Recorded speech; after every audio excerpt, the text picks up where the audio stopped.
محمد وعلی محمد جمیع مرحومین کے لیے، شہدائے ملت کے لیے، آپ حاضرین کے تمام مرحومین کے لیے، بالخصوص ہمارے زیدی برادران کے عزیز و اقارب میں تمام مرحومین کے لیے، ان کے والد مرحوم و مغفور کی بلندی درجات اور ایصال ثواب کے لیے التماس سورہ فاتحہ۔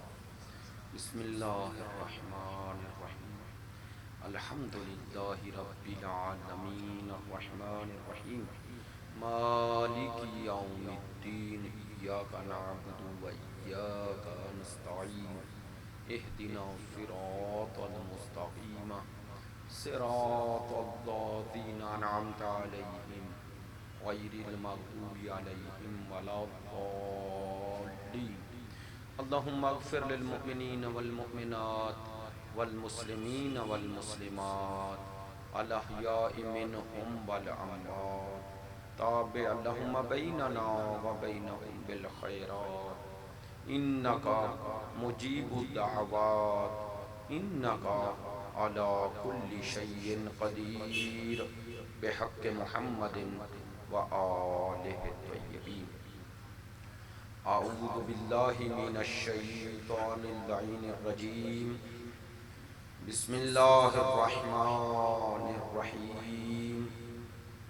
الحمدللہ الذی جعلنا من المتمسکین بولایت امیر المؤمنین وأولادہ المعصومین صلوات اللہ علیہم اجمعین۔ الحمدللہ الذی لا یبلغ مدحتہ القائلون ولا یحصی نعماءہ العادون ولا یعدی حقہ المجتہدون۔ الذی لا یدرکہ بعد الہمم ولا ینالہ غوث الفتن۔ الذی لیس لصفتہ حد محدود ولا نعت موجود ولا وقت معدود ولا اجل ممدود۔ فطر الخلائق بقدرتہ ونشر الریاح برحمتہ، والصلاة والسلام والتحیۃ والاکرام علی سیدنا ومولانا حبیبنا وحبیب قلوبنا شفیعنا ابی القاسم محمد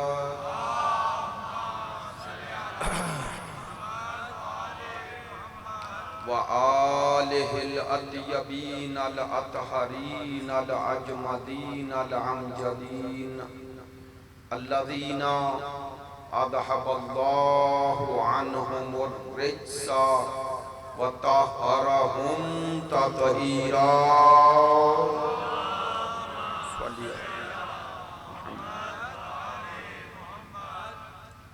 واللعنۃ الدائمۃ علی منکری فضائلہم وغاصبی حقوقہم من الآن الی قیام یوم الدین۔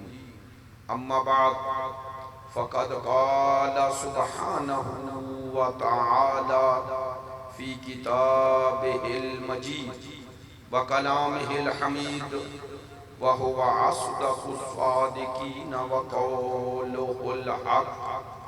بسم الله الرحمن الرحيم، رسلا مبشرين ومنذرين لئلا يكون للناس على الله حجة بعد الرسل وكان الله عزيزا حكيما۔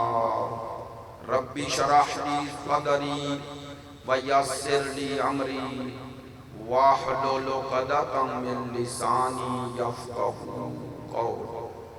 ان الله وملائكته يصلون على النبي يا ايها الذين آمنوا صلوا عليه وسلموا تسلیما۔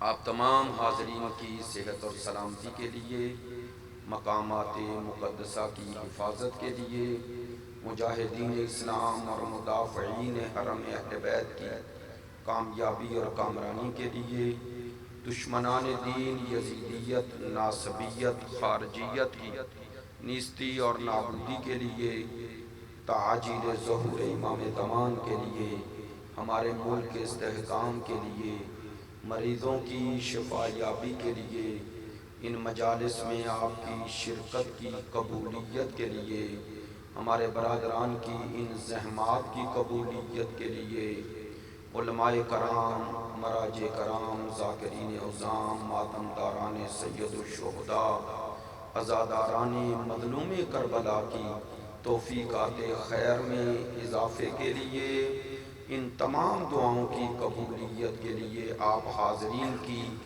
تمام دعاؤں کو شامل کرتے ہوئے، ان تمام دعاؤں کی قبولیت کے لیے قبول شدہ دعا صلوات ہے، بحق صلوات بآواز بلند صلوات،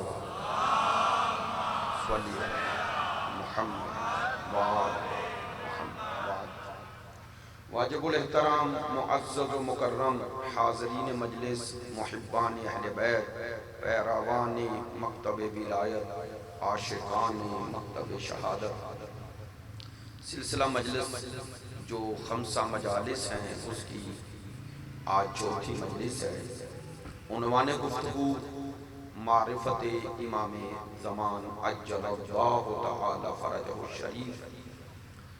میں ابتدائی مجلس میں جیسا کہ ہر روز عرض کر رہا ہوں، بہت شکر گزار ہوں آپ حاضرین کا، آپ مجلس میں آنے والے عزاداران سید الشہداء کا، محبان اہل بیت کا، کہ اگرچہ ان 3 روزہ مجالس میں گزشتہ میں نے عام ڈگر سے ہٹ کے گفتگو کی، لیکن آپ نے توجہ فرمائی اور وہ اہم باتیں جو ایک مہدوی نظریے پر ایمان رکھنے والوں کے لیے، ایک معاشرہ مہدویت کے لیے کن چیزوں کی ضرورت ہے، آپ نے اس پہ توجہ فرمائی۔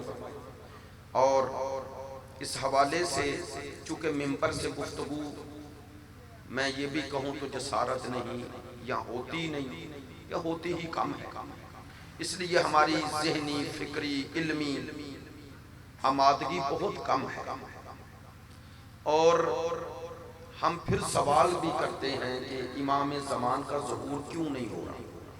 میری بات پہ توجہ ہے؟ میں نے عرض کیا کہ ہم سوال کرتے ہیں امام کا ظہور کیوں نہیں ہو رہا، حالانکہ ہم سمجھ بیٹھے ہیں، بے توجہ رہے، پہلا جملہ ہے، ہم یہ سمجھ بیٹھے ہیں یا ہمیں یہ سمجھایا جا رہا ہے کہ امام کے ظہور نہ کرنے کی وجہ ادھر ہے، جدھر امام ہے۔ توجہ ہے؟ ہم یہ سمجھ بیٹھے ہیں کہ امام ظہور نہیں کر رہے، لہذا رکاوٹ ادھر ہے، ادھر روکا گیا۔ ایسا نہیں، رکاوٹ ادھر نہیں، ادھر ہے۔ میری بات نہیں پہنچی، بات تلخ ہے لیکن توجہ فرمائیں۔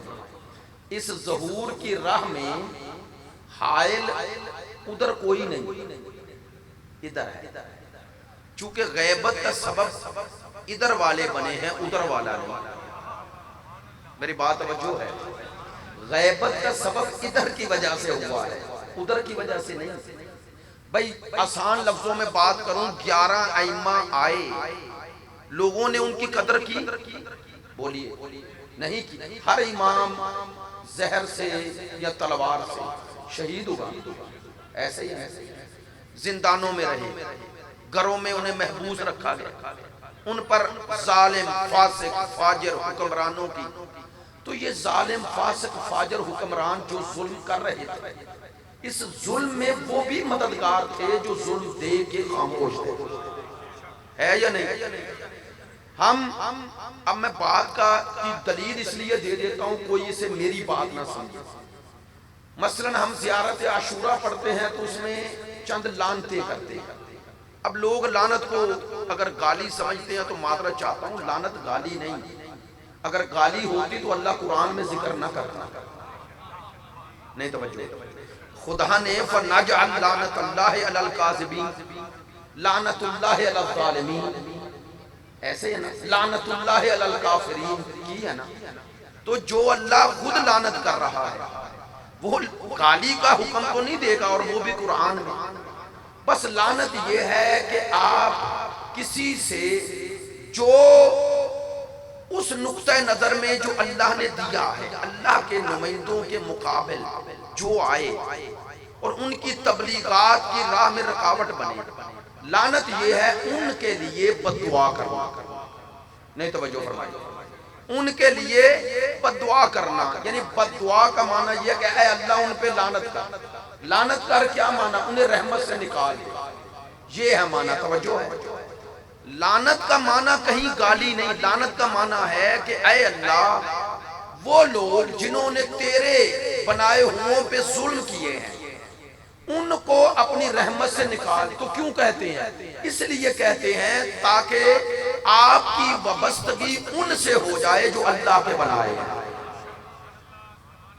چونکہ آپ ان کے لیے درود کی شکل میں رحمت طلب کرتے ہیں، تو ان کے دشمنوں کے لیے تو رحمت طلب نہیں نہ کریں گے۔ بس اب ان کے دشمنوں سے جن پر درود ہے، میری بات نہیں پہنچی، جن پر درود ہے ان کے دشمنوں کے لیے بد دعا کرنے کا نام لعنت ہے۔ اور یہ تو گالی نہیں ہے، ہر مسلمان اگر رسول اور آل رسول پر درود پڑھ رہا ہے، بھئی درود یہی ہے نا، اللہم صلی علی محمد و آل محمد۔ اب کوئی علی آل محمد بھی کہے تو آل کو ذکر کرنا پڑے گا، آل کے علا کے بعد بھی آل کا ذکر تو ہے نا۔ توجہ فرمائیں گے، تھوڑا تمہیدی بات ہے، میرے قریب ہو جائیں گے تو بات کرنے میں آسانی ہوگی۔ اب جن پہ درود ہے، جن پہ، اس کا ترجمہ یہ ہے اے اللہ تو رحمت نازل فرما، صلی علی محمد و آل، اے اللہ تو رحمت نازل فرما، کن پر؟ مصطفیٰ اور ان کی آل پر۔ تو یہ درود حکم خدا سے مصطفیٰ نے تعلیم فرمایا نا۔ بولیے ان اللہ و ملائکتہ یصلون، جب یہ آیت نازل ہوئی تو صحابہ نے درود پڑھا۔ ابن حجر مکی کی کتاب میں السوائق المحرقہ میں موجود ہے، صحابہ نے کہا اللہم صلی علی محمد، یہ کہہ کے رک گئے۔ سرکار نے سنا تو کہا کیا پڑھ رہے ہو؟ کہنے لگے یا رسول اللہ یہ اللہم صلی علی محمد۔ سرکار نے فرمایا مجھ پر تم کٹا درود نہ پڑھو، تم بریدہ درود نہ پڑھو۔ نہیں توجہ فرمایا، مجھ پہ ناقص درود نہ پڑھو، لا تصلو علیہ صلاۃ بطر، مجھ پر ابتر درود نہ پڑھو۔ آپ توجہ نہیں، ابتر تم کٹا درود نہ بھیجو۔ پوچھ لیا صاحب یا رسول اللہ وہ دم کٹا، وہ دم بریدہ، وہ ناقص، جو بھی لفظ کہہ لے، ابتر درود ہے کیا؟ سرکار فرما رہے ہیں، کتاب کا نام میں نے عرض کر دیا سوائق المحرقہ، وہ فرماتے ہیں علامہ ابن حجر مکی سرکار نے فرمایا ناقص درود، ابتر درود، دم کٹا درود، دم بریدہ درود وہ ہے کہ درود بھیجو اور مجھ پر بھیجو اور انہیں شامل نہ کرو۔ کنہیں؟ فرمایا میری آل کو۔ بھائی توجہ ہے، میری آل، میں نے یہ جملہ کہا کیوں؟ ایک جملے کی تصحیح کر دوں، چونکہ مجھے اندازہ بھی ہے اور بتایا بھی جاتا ہے، ہمارے برادران اہل سنت بھی آتے ہیں، تو ہمارا مقصد تخریب نہیں، توہین نہیں، تنزیہ نہیں، ہمارا مقصد تصحیح ہے۔ قریب آنا مقصد ہے، دیواریں بنانا مقصد، اور حسینی دیواریں بناتا ہی نہیں توجہ فرمائے۔ لو ایک جملہ اور کہوں، میں اکثر کہتا ہوں اور بعض شیعہ نے علی کو یہ جملہ پسند نہیں آتا، لیکن مجھے پسند ہے، میں کہتا ہوں، پسند نہیں آتا کہتا ہوں، میں کہتا ہوں اہل سنت سے کہتا ہوں، ہم نہیں کہتے، سنیوں کو کہتا ہوں آپ شیعہ ہونے کی کوشش نہ کریں، یعنی ہم زبردستی نہیں کرتے، اور اسی طرح اہل سنت سے کہتا ہوں شیعوں کو زبردستی سنی نہ بناؤ، شیعہ رہے، سنی بولیں سنی رہے، دونوں ایک کام کرو، وہ کیا؟ دونوں حسینی بن جاؤ۔ میری بات میں توجہ ہے؟ اچھا اگر متوجہ ہیں تو درود بلند آواز سے۔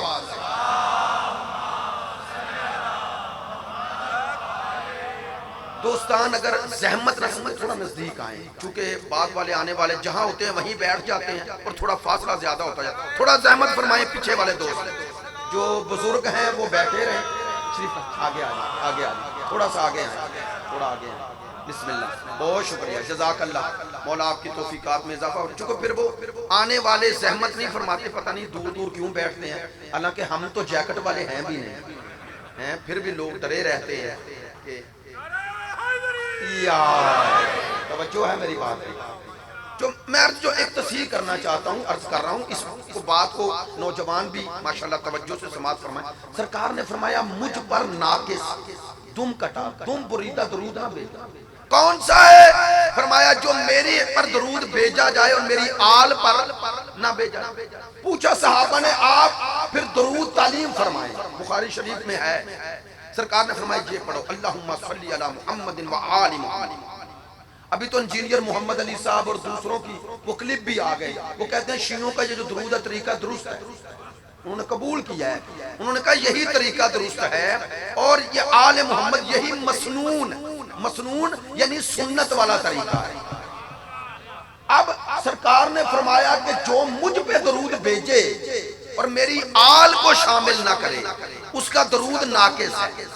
درود دو طرح ہے، ایک آپ کہتے ہیں اللہم صلی علی محمد و آل محمد، یہ درود ہے مسنون جو پڑھتے ہو۔ ایک یہ ہے کہ سرکار کے نام کے بعد وہ بھی درود ہے، صلی اللہ ہو یعنی اللہ بھیجے، صلی اللہ علیہ سرکار پر اللہ کی رحمت ہو۔ اب اگر آپ نے آگے وہ آلہ ہی نہ کہا تو ناقص ہو جائے گا، آپ نے توجہ نہیں فرمائی۔ اگر کہہ دیا نا صلی اللہ علیہ وسلم تو ناقص ہے، یہ سرکار پر بھی نہیں پہنچ رہا۔ میری بات توجہ ہے، یہ سرکار پر بھی نہیں پہنچ رہا، لہذا شیعہ اور سنی دونوں سے کہہ رہا ہوں۔ آپ کہیں گے شیعوں سے کیوں کہہ رہے ہیں؟ میں آپ سے بھی کہہ رہا ہوں، کیونکہ لوگ سنا سنی ایسے ہی دہرا دیتے ہیں، صلی اللہ علیہ وسلم صلی اللہ علیہ وسلم نہیں، یہ ناقص درود ہے۔ اگر تو یہ نہ جانتے ہوئے کوئی کہے تو توبہ کرے، اور اگر جانتے ہوئے ایسا کہہ رہا ہے تو اس کے دل میں بغض ہے۔ میری بات نہیں پہنچی ہے۔ اگر کوئی نہ جانتے ہوئے صلی اللہ علیہ وسلم کے، نہ جانتے ہوئے کیسے؟ یہ جو عام لوگ سنتے ہیں تو کسی سے سنتے ہیں نا، میں کچھ کہہ رہا ہوں، کسی سے سنتے ہیں نا، یہ سنتے ہیں اپنی مسجدوں سے، میں طنز نہیں کر رہا بھئی، ہم جیسے کسی جس کو عربی آتی ہے اسی سے سنانا، اور سنا اتنا ہی صلی اللہ علیہ وسلم، وہ جو کہہ رہا ہے اسے پتا ہے کہ آل کا ذکر کرنا ہے۔ میری بات پہ توجہ ہے، اسے پتا ہے کہ آل کا ذکر کرنا ہے، وہ جو چھوڑ رہا ہے وہ چالاکی کر رہا ہے، وہ بغض کر رہا ہے۔ کیوں؟ کہ جب کہیں گے صلی اللہ علیہ وآلہ وسلم تو آل کا ذکر بار بار آتا رہے گا۔ نہیں توجہ فرما رہے۔ لو اب میں جلدی میں جملہ کہہ رہا ہوں، رک نہیں رہا تاکہ کسی کو برا نہ لگے، لیکن یہ بات تو طے ہے نا، صلی اللہ علیہ وآلہ وسلم کی جگہ صلی اللہ علیہ وسلم رائج کیا گیا نا۔ آپ یہ سعودیہ کے چینل دیکھیں، جو بھی دیکھ لیں، آپ من آدھی حالت میں لوگ ہو گئے ہیں صلی اللہ علیہ وسلم کہہ رہے ہیں، تو وہ آلہ ہی چھوڑا گیا نا پلانت کے تحت۔ بھئی یہ آلہ ہی چھوڑنا دلیل ہے کہ آل میں سب شامل نہیں۔ میری بات نہیں پہنچ رہی، آپ توجہ نہیں فرما رہے۔ یہ آلہ ہی چھوڑنا دلیل ہے کہ اگر آل میں سب شامل ہوتے تو آلہ ہی کا تکرار ہوتا۔ یہ آلہ ہی کا چھوڑنا بتا رہا ہے کہ جس نے چھوڑا اسے بھی پتا ہے امت اور ہے، آل اور ہے۔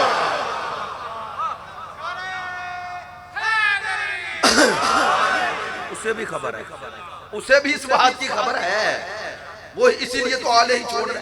لیں میں جو جملہ ممبر سے اور ایک دہرا دیتا ہوں، آپ جا کے دیکھ بھی لیجئے اور آپ کے لیے بہت بڑی دلیل ہے. میں طنز نہیں کر رہا، دلیل دے رہا ہوں ممبر سے.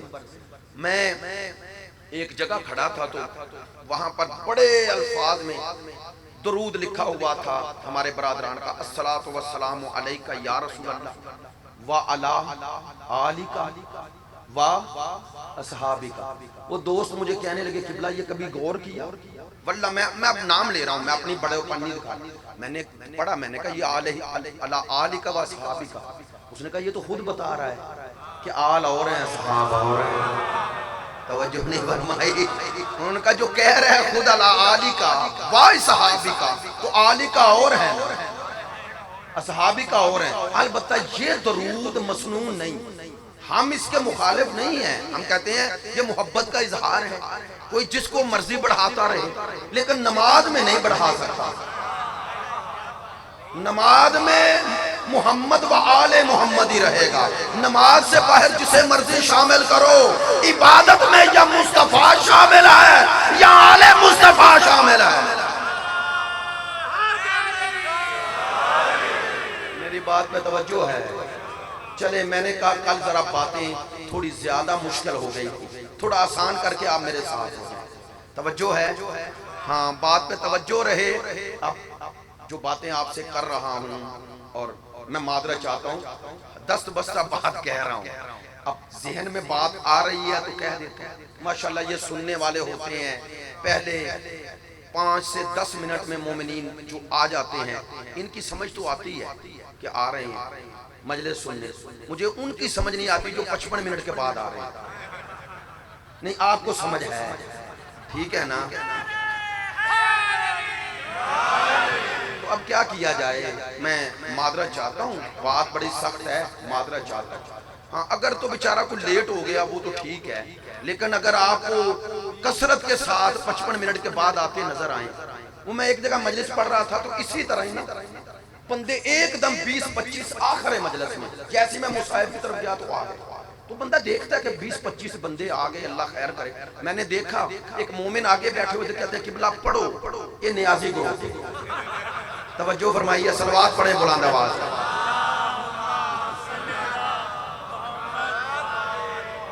البتہ میں ایک سنجیدہ سی بات کہوں، اگر ہمیں ذکر اہل بیت نہ کھینچ سکے تو پھر سوچنا چاہیے ہم کس کے لیے آ رہے ہیں. یار آنا تو ہے، انہوں نے جو کچھ بنایا ہے وہ آپ کے لیے ہے، یعنی مومنین کے لیے ہی ہے، تمام مسلمین محبین اہل بیت کے لیے ہے. لیکن کتنی عجیب بات ہے، عجیب. ایک بندہ گھر سے صرف پیٹ کے لیے نکلے، حسین اسے نکال ہی نہ سکے، ذکر حسین اسے لا ہی نہ سکے. توجہ ہے میری بات پہ؟ مجھے افسوس ہوا، میں نے ممبر سے دیکھا ہے تو کہہ دیتا ہوں، کہہ دیا ہے. اب معذرت چاہتا ہوں، آپ کو برا بھی لگے، ان کو ہی برا لگے گا جو آتے ہیں اس طرح. ہاں اور انہیں برا لگنا چاہیے تاکہ وہ اوپر جائیں، شکم سے اوپر جائیں. روح کی غذا حسین ہے، روح کی غذا ذکر اہل بیت ہے. اور بندہ خدا یہ جسم نے یہیں رہ جانا ہے، ساتھ روح نے جانا ہے، اور روح کو غذا حسین ہی دیتا ہے. توجہ ہے میری بات پہ؟ چلیں توجہ فرمائیں گے، بات آپ تک پہنچے مجھے خوشی ہوگی. جو باتیں آپ تک پہنچ رہی ہیں توجہ رہے گی. میں جو عرض کر رہا ہوں کہ وہ درود میں بھی لوگوں نے ایسا کیا نا. اب بات اس تناظر میں آ گئی تھی تو میں نے ذکر کر دی. میں نے ان دنوں میں کوشش کیا کہ آپ تک ان تناظر میں بات پہنچائی جائے جو قرآن مجید چاہتا ہے. خداوند متعال نے سورہ نساء کی آیہ نمبر 160 میں ارشاد کیا فرمایا، رسولاً مبشرین و منذرین. ہم نے اپنے رسولوں کو بھیجا جو بشارت دینے والے ہیں اور ڈرانے والے ہیں. کیوں بھیجا؟ لِأَلَّا یَکُونَ لِلنَّاسِ عَلَى اللَّهِ حُجَّةٌ بَعْدَ الرُّسُلِ، تاکہ ہمارے ان رسولوں کے آنے کے بعد لوگوں پر ہماری حجت اتمام ہو جائے. یہ لفظ ذرا میں بدل دیتا ہوں، تاکہ لوگوں پر یہ دلیل مکمل ہو جائے. کس کی؟ اللہ کی. کن پر؟ بندوں پر. کیا؟ تاکہ قیامت کے دن جب میں جنت اور جہنم کا انہیں حکم دوں، انہیں عذاب یا جزا دوں، تو ان کے پاس عذر نہ ہو کہ ہمیں سزا کیوں دے رہا ہے. توجہ رہے، وہ مالک، وہ خالق، وہ رازق، وہ ہمارے وجود کو پیدا کرنے والا، وہ اگر ہمیں سوال کا موقع نہ بھی دے تو کیا اس کی خدائی میں فرق آتا ہے؟ نہیں آتا نا، پھر بھی بھیج رہا ہے۔ کیوں؟ چونکہ وہ مالک اور خالق ہو کر بھی عادل ہے۔ نہیں توجہ فرما رہے۔ اب میں نے جو پرسوں جملہ کہا تھا کہ یہ انبیاء، یہ اللہ کے نمائندے سب سے بڑی حجت ہے۔ کیوں؟ چونکہ یہ خدا کی طرف بلاتے ہیں، یہ بندوں کو عذاب سے ڈراتے ہیں، جنت کی بشارت دیتے ہیں اور کہتے ہیں ہمارے پیچھے چلو تاکہ تم نجات پا جاؤ۔ تو ان کے ذریعے اللہ بندوں پر کوئی عذر باقی نہیں رہنے دیتا۔ توجہ ہے؟ اب یہ معنی ہے حجت کا، حجت کا دلیل۔ حجت کا ایک معنی دلیل میں نے یہی کیا۔ اب آئیں، خدا نے لفظ حجت یعنی دلیل استعمال کر کے بتایا کہ میں نے رسول بھیجے اس لیے کہ تمہارے پاس کوئی عذر نہ رہے۔ لیکن سوال یہ ہے کہ سلسلہ نبوت اور رسالت 11 ہجری میں ختم، ہمارا ایمان ہے، بولیے ہے یا نہیں؟ سرکار دو عالم پر نبوت اور رسالت ختم ہو گئی، لیکن آیا 11 ہجری کے بعد انسانیت آگے بڑھی یا نہیں؟ بولیے اب قیامت کب آئے گی اس کے علم میں؟ اور اگر ماضی کی نسبت دیکھا جائے تو انسانوں کی تعداد زیادہ ہو گئی، ایسے ہی ہے نا؟ اس وقت جب سرکار کا وصال ہوا تو پوری دنیا کی آبادی کروڑوں میں ہوگی، ایسے ہی ہے نا؟ اور آج 7 ارب آبادی، اور 7 ارب کی آبادی میں مسلمان 1 ارب 60 کروڑ، ایسا ہی ہے۔ مذاہب آسمانی کے ماننے والے سارے اکٹھے کرو تو 2.5 ارب، 3 ارب، ایسا ہی ہے۔ 4 ارب کر لو پھر بھی 3 ارب تو وہ ہیں جو اللہ کو مانتے ہی نہیں۔ بے توجہ ہے؟ اب یہ جو انسانیت نے قیامت تک جانا ہے، 11 ہجری میں اگر سلسلہ نبوت اور رسالت کے بعد ان کے لیے اللہ کی کوئی دلیل ہی نہ رہے تو ان کے گمراہ ہونے کا جواب مل جائے گا۔ اب آپ کہیں گے کہ اللہ کی حجتیں اور دلیل تو آ گئی، اور وہ تھے نبی اور رسول اور سرکار دو عالم کے بعد قرآن۔ اب آئیں، میں غیروں کی بات نہیں کرتا، خود مسلمانوں میں مسلمان دوسرے مسلمان کو کافر کہہ رہے، گمراہ کہہ رہے، توجہ ہے؟ کہہ رہا ہے نا؟ تو اب وہی قرآن سے وہ بھی دلیل دے رہا ہے، یہ بھی دے رہا ہے۔ رات ہی میں نے آیت پڑھی تھی آخر میں کہ اطیعوا اللہ و اطیعوا الرسول و اولی الامر منکم۔ یہ اولی الامر کا ایک معنی وہ لیتے ہیں، ایک آپ تو لے دونوں قرآن سے رہے ہیں۔ بے توجہ ہے؟ تو اگر صرف قرآن ہدایت کے لیے کافی ہوتا تو جو قرآن کو اللہ کی کتاب مانتے ہیں ان میں تو اختلاف نہ ہوتا۔ بات توجہ نہیں ہے بھئی، جو کتاب خدا اسے مان رہے ہیں قرآن کو، ان میں اختلاف نہ ہوتا۔ اب ہر کوئی اپنی حقانیت کے لیے قرآن سے دلیل لا رہا ہے، اور قرآن کی آیت ایک ہی ہے، معنی وہ الگ کر رہا ہے، وہ الگ کر رہا ہے، وہ الگ کر رہا ہے۔ سننا میری بات، اگر سب کے معنی درست ہو جائیں، توجہ نہیں ہے، تو پھر قرآن نے یہ کیوں کہا وَاعْتَصِمُوا بِحَبْلِ اللَّهِ، تفرقے میں نہ پڑھو۔ اب اگر تفرقے سے بچانا قرآن کا حکم ہے تو پھر قرآن ایک جگہ پہ جمع کیسے کرے؟ بس پتا چلا کہ اس قرآن کے الفاظ کے جو معنی بعد میں کیے جا رہے ہیں، توجہ رہے، اس معنی میں ایک معنی ہی درست ہے۔ وہ کون سا معنی؟ اب کہتا ہوں بھئی، جب تک سرکار تھے اگر پوری امت ایک معنی کرتی اور سرکار ایک کرے تو ہم کس کا معنی مانیں گے؟ بولے سرکار کا۔ یا رسول اللہ، قرآن تو قیامت تک رہے گا، آپ نے اعلان کر دیا، ہمیں بتائیں یہ قرآن آپ کے بعد اگر موجب اختلاف بنے تو قرآن کی وہ کون سی آیت کا کون سا معنی ہے جسے قبول کرنے کا آپ حکم دے رہے ہیں؟ آسان کر دوں، آپ مفسر قرآن ہیں اللہ کی طرف سے، ہمیں بتائیں آپ کے بعد یہ تفسیر کا حق کسے ملا؟ بھائی بادرہ تمہید کے ساتھ، اور میری آپ کو پتا ہے میں چٹکے نہیں بیان کرتا، ٹوٹ کے نہیں بیان کرتا، اور مجھے میرے برادران بتاتے ہیں الحمدللہ آپ توجہ کرتے ہیں آپ کے چہروں سے، تو بات اگر ترتیب سے ہو تو اسی بات کا ہی مزہ ہے، ورنہ تقریر ٹوٹکوں میں کرنے کا کیا فائدہ؟ ہاں ایک امام باقبہ والے کے لیے سب سے بڑی شے یہ ہے کہ بات کو ترتیب سے کرے، جس ترتیب سے ہونی چاہیے۔ آپ توجہ فرمائیں گے وہ کون سا مفسر جس کی تفسیر مصطفیٰ جیسی ہو اور سرکار اس کی تفسیر کو اپنی تفسیر کہیں؟ میں آسان کر دی ہے بات، آئیں اگر امت سارے مانا کرے اور وہ جو رسول کے بعد رسول جیسا ہے وہ ایک مانا کرے، تو آئیں اب وہ حدیث پڑھتا ہوں جو کل اشارہ کیا تھا اور پہلا خمسہ 4 سال پہلے اس پہ پڑھا تھا، توجہ فرمائیں۔ سرکار نے امت میں یہی اختلاف ختم کرنے کے لیے ارشاد فرمایا انی تارک فیکم الثقلین، میں تم میں ایک چھوڑ کے جا ہی نہیں رہا، میری بات پہنچنی چاہیے، میں نے امام زمان تک پہنچنا، توجہ فرمائے انی تارک فیکم الثقلین، میں تم میں ثقلین چھوڑ رہا ہوں، ثقلین یعنی 2، ایک نہیں، یار اگر متوجہ ہو جملہ کہوں سرکار کی چھوڑی 2 ہیں، اب جو کہے مجھے ایک کافی ہے، پہلے دن فیصلہ ہو گیا اس کے پاس رسول کی چھوڑی نہیں ہے، جو کہے کافی، جو کہے ادھر والا یا ادھر والا، کوئی کہے کہ مجھے ایک کافی ہے تو وہ تو رسول تو چھوڑ رہے ہیں 2 چھوڑ رہے ہیں، اچھا کون کون سی 2 چھوڑی؟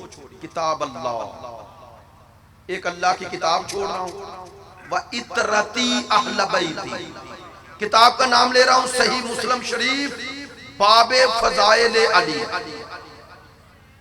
باب فضائل علی میں یہ حدیث ہے، ترجمہ کر رہا ہوں، سرکار فرما رہے ہیں انی میں تارکن چھوڑ رہا ہوں فیکم تم میں الثقلین 2 چیزیں، کون کون سی؟ کتاب اللہ ہے ایک اللہ کی کتاب، وَإِتْرَتِي أَهْلَ بَيْتِي اور دوسری میری اطرت جو میری اہل بیت ہے، نہیں تھوڑی توجہ فرمانا، 3 جملے ذرا دہرا دیتا ہوں، میں چھوڑ رہا ہوں تم میں 2 چیزیں، تو میں چھوڑ رہا ہوں تم میں 2 چیزیں، 3 چیزیں ہو گئی نا، یعنی ایک چھوڑنے والی ذات، دوسرے جن میں چھوڑا، تیسرے جن کو چھوڑا۔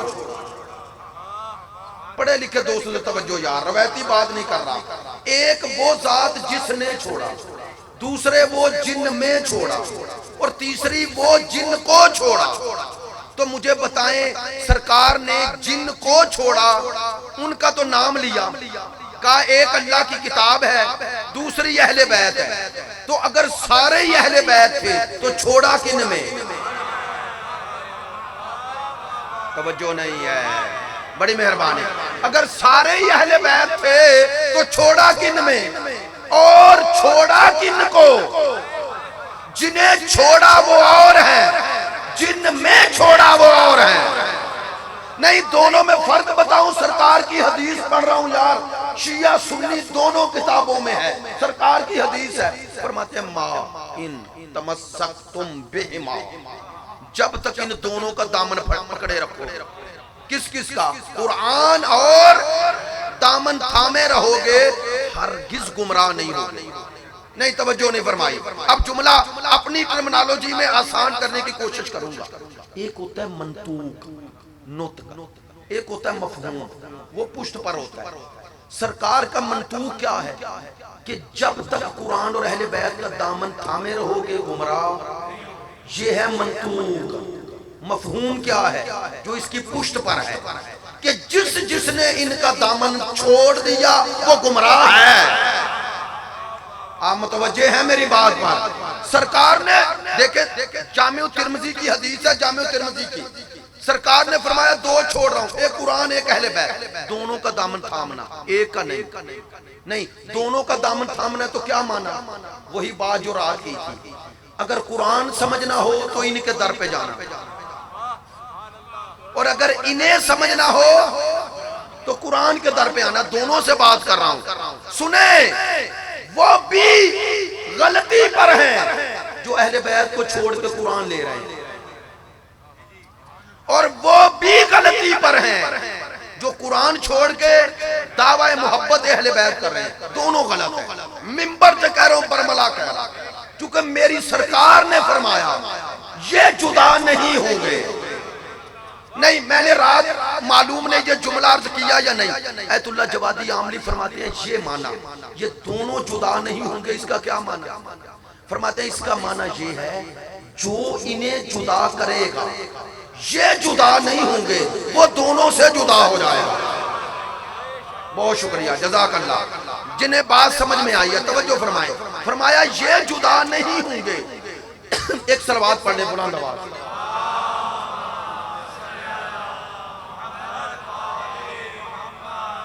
ذرا توجہ فرمائیں گے, آج بات مختصر کرنی ہے تاکہ اس کے بعد ایک مجلس ہے, بات آپ تک پہنچ جائے. یہ دونوں جدا نہیں ہوں گے. دونوں کیا معنی؟ جو انہیں جدا کرے گا وہ دونوں سے جدا ہے, یہ جدا نہیں. رات ایک پہلو ذکر کیا نا, اب دوسرا پہلو, چونکہ لوگوں کو مجلس یاد رہتی ہے, مجھے خوشی ہوتی ہے. وہ کہہ رہے تھے کہ یہ آپ نے رات ایک ادھوری بات کی تو لوگوں کے ذہن میں وہ نہ رہ جائے. سنیں, رات عرض کیا تھا نا اہل بیت کو چھوڑو گے تو قرآن سمجھ میں نے آیت پڑھی تھی نا, اطیعوا اللہ و اطیعوا الرسول و اولی الامر منکم. ماشاءاللہ آپ نے توجہ فرمائی, مجھے حوصلہ ہوا کہ اطیعوا اللہ و اطیعوا الرسول و اولی الامر منکم. تیسرے اطیعوا کا تکرار نہیں اللہ نے کیا. اللہ نے واو کے ساتھ بتا دیا کہ جس طرح رسول کی اطاعت ویسے اولی الامر کی اطاعت. اب ہم دنیا کو نہیں کہتے کہ وہ اولی الامر ہمارے والے مان لیں, لیکن یہ ضرور دعوت فکر دیتے ہیں کہ ایسے مانو جیسے ہم مان رہے ہیں. میری بات نہیں پہنچی ہے. کم از کم آیت کے شایان شان تو نظر آئیں. بھئی ایسا اولی الامر کیا فائدہ جس کا ذکر کرتے ہوئے شرمائیں. ایسا اولی الامر ہونا چاہیے کہ پہلا علی نظر آئے اور آخری محمد کے صفات کا جلوہ نظر آئے. توجہ ہے میری بات میں. چلو دیکھیں, جنہوں نے قرآن مجید کو اہل بیت سے الگ کیا, قرآن مجید کی اس آیت کا صحیح معنی اور مفہوم امت کو دے سکے. بولیے نا, نہیں دے سکے. لو, قرآن اہل بیت سے الگ کیا تو یہ نتیجہ. اب بتاؤں, قرآن اہل بیت سے جدا نہیں, اہل بیت قرآن سے. دونوں کو سمجھنا ہے تو ایک دوسرے کی طرف رجوع کرو. دونوں کو کیا معنی؟ قرآن کے لیے اہل بیت کی طرف رجوع, اور اہل بیت کو سمجھنا ہے قرآن کی طرف. اگر اہل بیت کو قرآن کو چھوڑ کے اہل بیت سمجھنا چاہو گے نا, سمجھ میں نہیں آئیں گے. ممبر سے کہہ رہا ہوں. اور دونوں کے دو نتیجے ہیں. بھئی یار میرا جملہ نہ ضائع ہو, معذرت چاہتا ہوں. دونوں کو چھوڑنے کے دو نتیجے ہیں. جنہوں نے اہل بیت کے بغیر قرآن لیا وہ آخر میں خارجی بن گئے. اہل بیت کے بغیر قرآن لینے کا نتیجہ خارجیت ہے, اور قرآن کے بغیر اہل بیت کو سمجھنے کا نتیجہ نصیریت ہے. میری بات نہیں پہنچی ہے. جو قرآن بغیر اہل بیت کے لے گا خارجی بن جائے گا. وہ لا حکم الا للہ, لیکن اس کا معنی نہیں سمجھے گا. میری بات نہیں پہنچ رہی. وہ لا حکم الا للہ کا نعرہ تو لگائے گا, لیکن اسے قرآن سمجھ میں, اور دعوے سے کہہ رہا ہوں جو قرآن کے بغیر اہل بیت کو سمجھنا چاہے گا اسے اہل بیت سمجھ میں. چونکہ اہل بیت کیا ہے, کیا کون نہیں, کیا ہے یہ وہ بتائے جس نے انہیں بنایا ہے, اور اس کا طریقہ قرآن ہے. نہیں, اور آسان کروں بات, ایک ایک فرد تک بات پہنچے. سننا میری بات. اہل بیت قرآن سے سمجھنے. دلیل, میں نے دعویٰ کیا کہ اہل بیت معصوم ہیں. یہ دعویٰ ہے نا. لو بھئی آپ سے سوال ہے, اہل بیت کی عصمت پہ دلیل دو. کیا دلیل ہے؟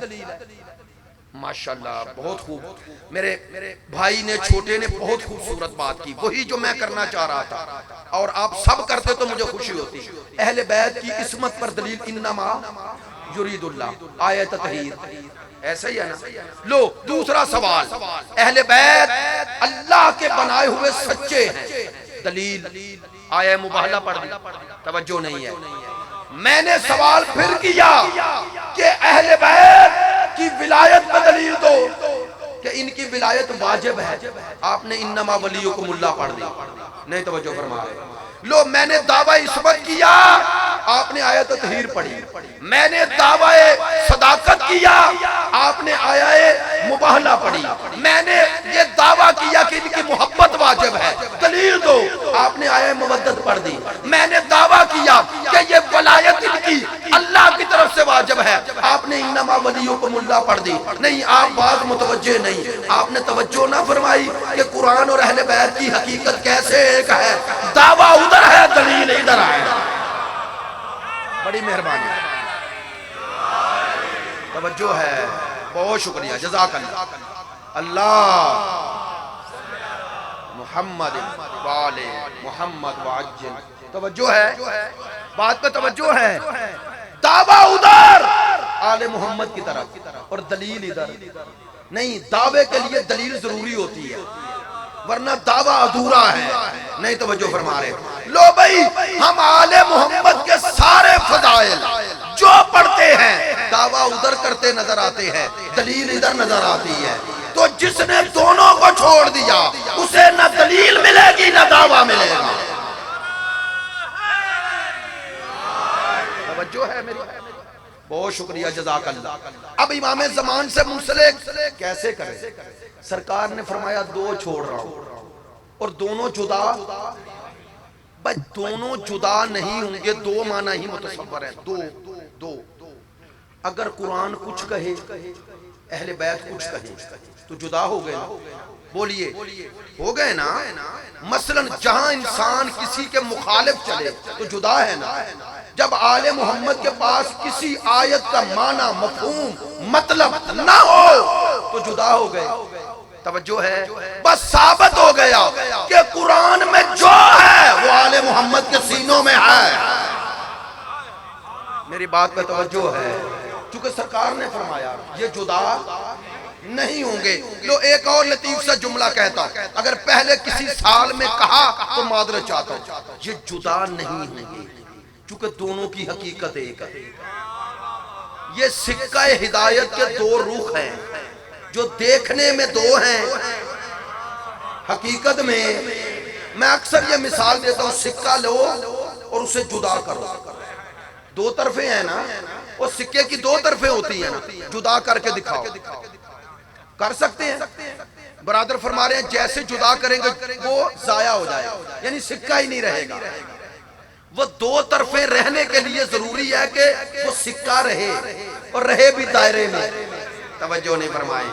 دائرہ دو زاویوں سے بنتا ہے نا، آپ نے توجہ نہیں فرما رہے، معذرت چاہتا ہوں یار، میں کسی گاؤں میں تھوڑا پڑھ رہا ہوں۔ بھائی یہ دائرہ دو زاویوں سے دائرہ بنتا ہے نا، کیا کرتے ہو؟ ایک طرف سے لکیر کھینچتے آتے ہو اور دوسرے نقطے کے ساتھ پہلا نقطہ ملا دیتے ہو، ایسے بنتا ہے نا۔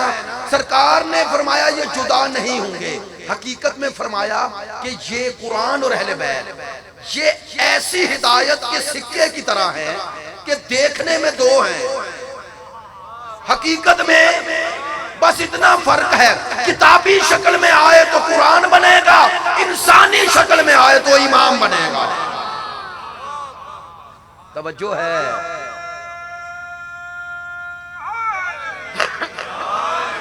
کتابی شکل میں آئے قرآن ہے، انسانی شکل میں آئے تو امام ہے، توجہ ہے۔ یہ کبھی جدا نہیں ہوتے، یعنی جو قرآن کے پاس ہے وہ اہل بیت کے پاس ہے، بلکہ حقیقت قرآن اہل بیت کے پاس ہے۔ توجہ رہے۔ اب یہیں سے امام زمان کی طرف چلو۔ سرکار نے فرمایا جدا نہیں ہوں گے، اب ایک دور تھوڑا ہی بتایا، فرمایا دو چھوڑ رہا ہوں، ایک قرآن ایک اہل بیت، تو قیامت تک یہ جدا نہیں ہوں گے۔ قیامت کی دلیل کہاں سے میں نے لی؟ بات توجہ رہے یار، توجہ رہے، میں معذرت چاہتا ہوں تھوڑا میرے ساتھ رہی۔ ہاں، آپ کے چہروں سے مجھے اکتاہٹ محسوس نہ ہو تب میں بات کروں گا، میرے بات توجہ فرمائیں گے. ہاں باتیں مشکل ہیں مجھے پتا ہے, مزاج کے مخالف ہیں, لیکن ہوتی رہی تو آمادہ ہو جاؤ گے انشاءاللہ. ہاں جو سنتے رہے ہیں وہ سننے سے پہلے نعرہ یاد ہوتا ہے, چونکہ وہ سنی اتنی دفعہ ہیں. توجہ ہے نا میری بات ہے. اب میں جو بات عرض کر رہا ہوں کہ یہ جدا نہیں ہوں گے قرآن اور اہل بیت. تو اب اس کا معنی یہ تھوڑا ہی ہے کہ اہل بیت جہاں جائیں گے قرآن کے اٹھائے رکھیں گے. عدم جدائی کا معنی یہ ہے کہ حقائق قرآن کبھی اہل بیت سے الگ نہیں ہوگی, یہی ہے.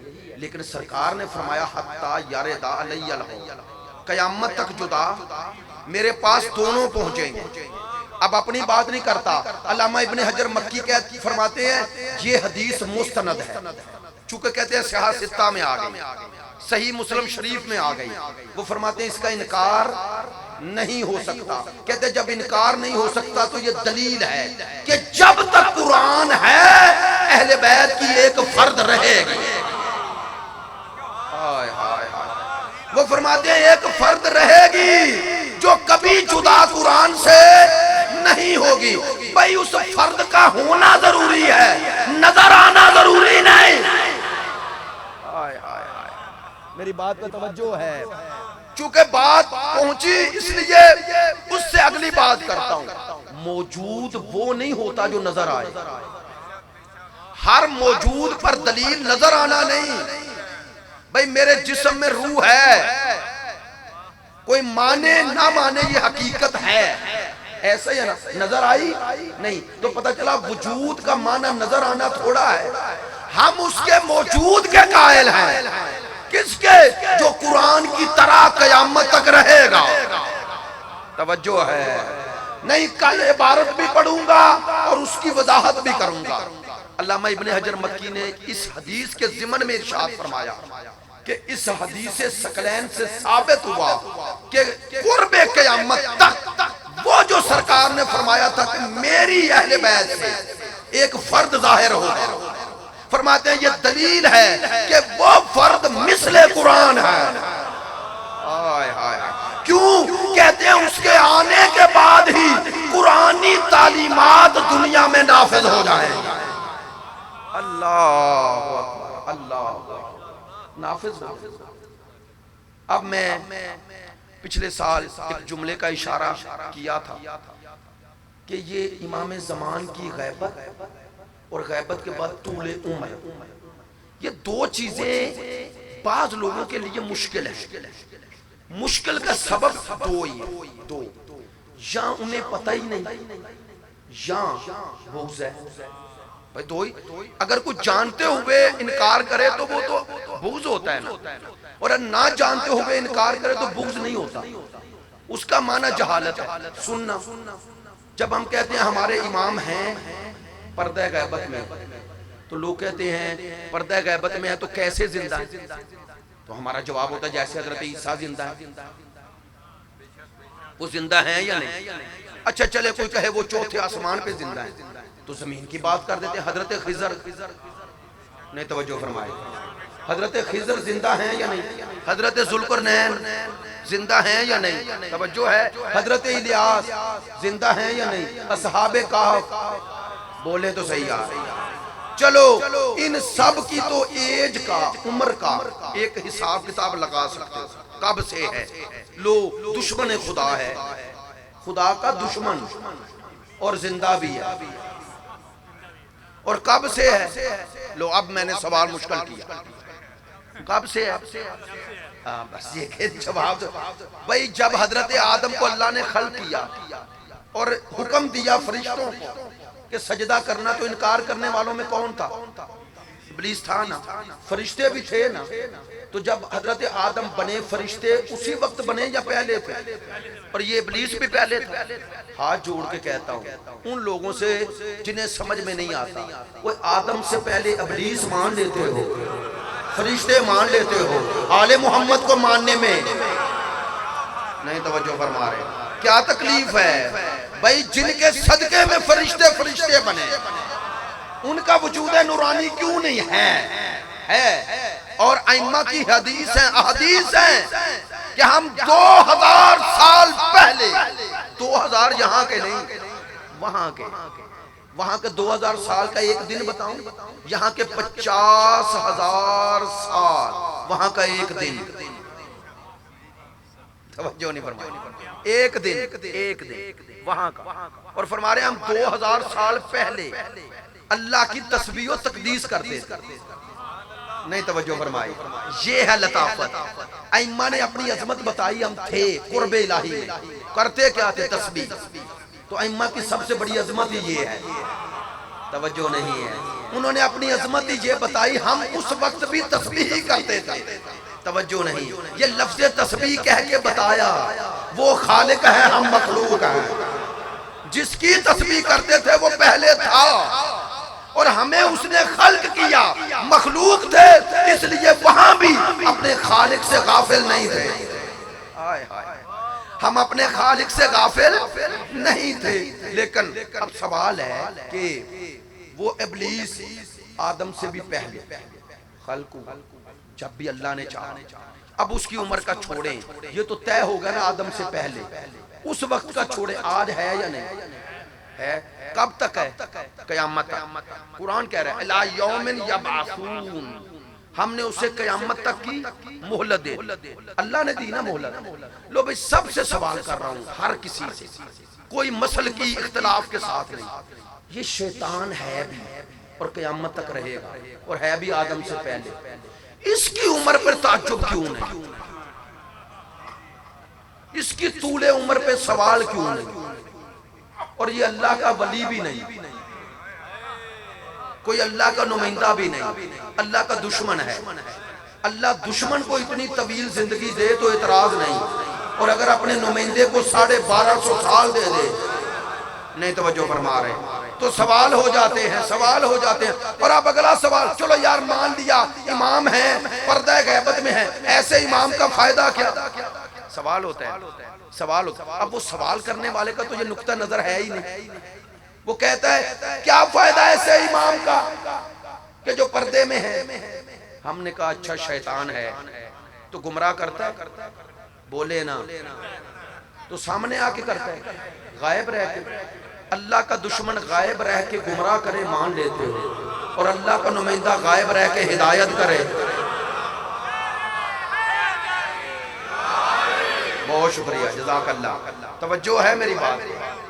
اچھا بھئی، آخری جملہ اس گفتگو کے سلسلے کا آخری جملہ، امام سے جدا نہیں ہوں گے قرآن سے، کل وضاحت بھی انشاءاللہ اس سے ایک خوبصورت بات آپ کے سامنے عرض کروں گا، اور امام زمان پہ کل چونکہ اس سلسلے کی آخری گفتگو ہوگی، کوشش کریں گے امام کے کچھ ایسے پہلو آپ کی خدمت عالیہ میں عرض کروں جو امامی کی حیات طیبہ سے بھی اور ان دلائل سے بھی مربوط ہیں۔ لیکن توجہ فرمائیں، ایک سوال ہے، لوگ سوال کرتے ہیں، جامعہ میں مجھے سوال کیا تو وہ ذہن میں آ گیا کہ بندے ہر جگہ پھر وہ سوال تو آ ہی سکتا ہے ذہن۔ میں نے وہاں کہا تھا کہ اگر کسی کو امام مہدی علیہ السلام سے انکار ہے تو بنا لے، تو مجھے ایک نوجوان نے کہا قبلہ اگر وہ بنا لیں تو ہمارے پاس کیا جواز رہے گا؟ بھائی لوگ اکٹھے ہو جائیں، سارے اپنے اپنے نمائندے بھیج دیں سعودی عرب، اب تو سیٹلائٹ ہے، وہ سوشل میڈیا ہے، وہ اعلان کر دیں یہ مہدی ہے، تو ہم کیا جواب دیں گے؟ میں نے کہا یہی تو بات ہے، پہلی بات تو اعلان کوئی کر نہیں سکتا، اور اگر کرے تو جواز ہے کیا؟ اللہ نے کہا جب یہ ظہور کرے گا تو عیسیٰ نزول کرے گا، آپ نے توجہ نہیں فرمائی، یہ ظہور کرے گا یا یہ ظہور کریں گے اور عیسیٰ نزول کریں گے؟ میں نے کہا عیسیٰ کا نزول کسی کی مرضی سے نہیں ہوگا، آپ نے توجہ نہیں فرمائی، عیسیٰ کا نزول کسی کی مرضی سے، کس کے حکم سے ہوگا؟ اللہ کے نا۔ تو بس مجھے کہنے دو، جس کی امامت کو ہر قسم کے انحراف اور شک اور شبہ سے بچانے کے لیے اللہ نے جسے روکا ہوا ہے اس کا نام عیسیٰ ہے، تو جب اس امام کے گواہ عیسیٰ جیسا ہو تو امام کیسا ہوگا؟ توجہ ہے، بہت شکریہ۔ قیامت تک کے ہر جھوٹے مہدی کو سچے مہدی سے جدا کرنے کے لیے اللہ نے ابن مریم کو روک دیا کہ کوئی بھی اعلان کرے، جب بھی کرے کہ میں مہدی ہوں، تم اس کے تردید نہ کرو،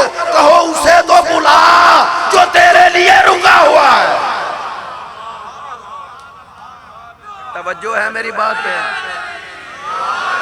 توجہ ہے میری بات؟ ہاں، اللہ نے کیا گواہی رکھی ہے؟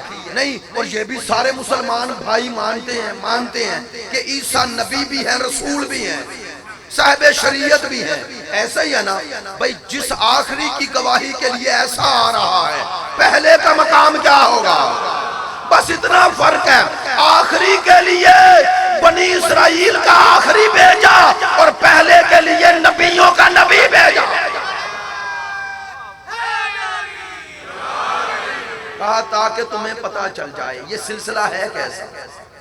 آخری کی گواہی یہ دیں گے عیسیٰ جیسے، اور پہلے کی امامت و ولایت کا اعلان اس نے کیا جس کا اعلان زمین سے پہلے آسمانوں پہ ہوا۔ آسمانوں پہ ہوا۔ خوش قسمت ہیں وہ شیعہ اور اہل سنت، دونوں کہہ رہا ہوں، جو ایسے امام کے منتظر ہیں۔ میں نے پہلی مجلس میں عرض کیا تھا کہ یہ جو امام آ رہے ہیں ان کے بارے میں کل انشاءاللہ وہ کتابیں بھی ذکر کر دوں گا کہ اس امام کے بارے میں اختلاف اعتراض ہو سکتا ہے، انکار نہیں۔ میں نے بات کہہ دی ہے، اس امام کا اعتراض ہو سکتا ہے کہ کیسے ہیں، لیکن انکار نہیں ہو سکتا۔ کیوں نہیں ہو سکتا؟ چونکہ تمام امت اسلام کے مسالک مانتے ہیں کہ جس نے مہدویت کا انکار کیا وہ ایسے ہی ہے جیسے سرکار کی آخری رسول ہونے کا انکار ہے۔ میں ایسے ہی نہیں کہہ رہا۔ البینات کتاب ہے میرے پاس، ہے، ترجمہ ہے، حضرت مولانا سعید احمد مجددی صاحب کی، گجرانوالہ کے بہت عالم بڑے، انہوں نے ترجمہ کیا ہے کہ شیخ احمد سرہندی کی کتاب تھا وہ خطبات کا، اس کا نام البینات رکھا۔ اس میں انہوں نے لکھا کہ اہل سنت کا یہ عقیدہ ہے، من انکر المہدی فقد کفر۔ جو مہدی کے ہونے کا انکار کرے، ہونے سے مراد کہ وہ آئیں گے ہی نہیں، کہتے ہیں وہ دائرہ دین سے خارج ہے۔ یہ وہ فرما رہے ہیں خارج ہے۔ کیوں؟ ہاں، اختلاف اس پہ ہو سکتا ہے کہ وہ آئے، آ کر غائب ہوئے یا نہیں۔ دوسرے بھائی کہتے ہیں نہیں ان کی ولادت ہوگی، ہم کہتے ہیں نہیں ولادت ہو چکی، پردہ غیبت میں ہے۔ تو یہ بڑا اختلاف نہیں ہے۔ مجھے بڑا پیارا جملہ اور آخری کہہ رہا ہوں، ایک عالم دین نے کہا یہ اختلاف ہے ہی نہیں شیعہ سنی میں کہ پیدا ہو چکے یا ہوں گے۔ وہ کہتے ہیں آسان ہے، جو کہتے ہیں ولادت ہوگی اور جو کہتے ہیں ہو چکی، دونوں یہ مانتے ہیں کہ آئیں گے۔ نہیں توجہ فرمائی، آئیں گے۔ فرماتے ہیں کہ اہل سنت میں بھی جب وہ اعلان امامت کریں گے تو 40 سال کے ہوں گے۔ ایسا ہی ہے نا، 40 سال کے ہوں گے تو 40 سال وہ بھی تو ولادت کے بعد یہیں رہیں گے، اور امت میں رہ کے امت کو پتا نہیں ہوگا۔ وہ بندہ خدا اسی کا نام غیبت ہے۔ نہیں توجہ فرمائی، غیبت چھپ کے بیٹھنے کا نام تھوڑا ہی ہے، غیبت اس کا نام ہے ہو لیکن ہمیں پتا نہ ہو کون ہے۔